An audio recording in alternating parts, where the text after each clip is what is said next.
so how to do the ab wheel the right way. A lot of people feel like the ab wheel is too difficult for them to do because they do something akin to this. So a lot of people start off on the ab wheel with the hips back like this and then go out and they have no tension in their body and it gets really difficult all of a sudden. And it even, for some people, can feel like it really irritates their lower back, right? Because they're not properly braced. Most of what I talk about is about the setup and the bracing. How do you want to set up for the ab wheel?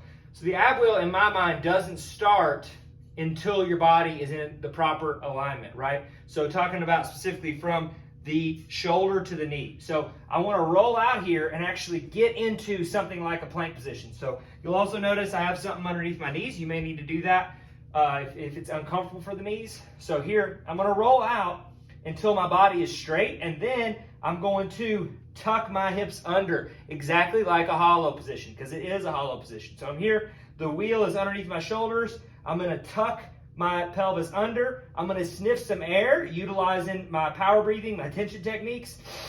Go down, and then come up, right? So getting into this position, tucking under, pushing the wheel in, getting nice and tight, hardening all the muscles in my abs, sniffing my air.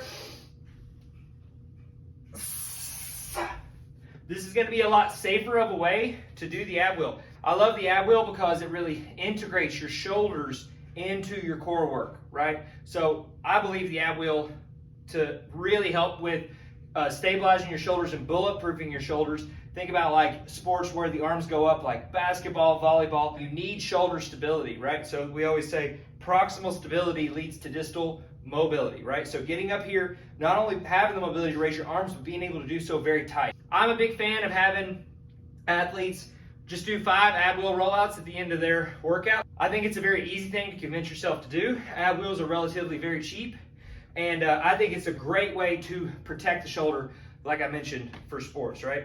So yeah, it's very inexpensive. I think it's one of the best ab exercises you could do, midsection exercises. And as we know, if you train your grip and then you train your abs, you will be very, very strong.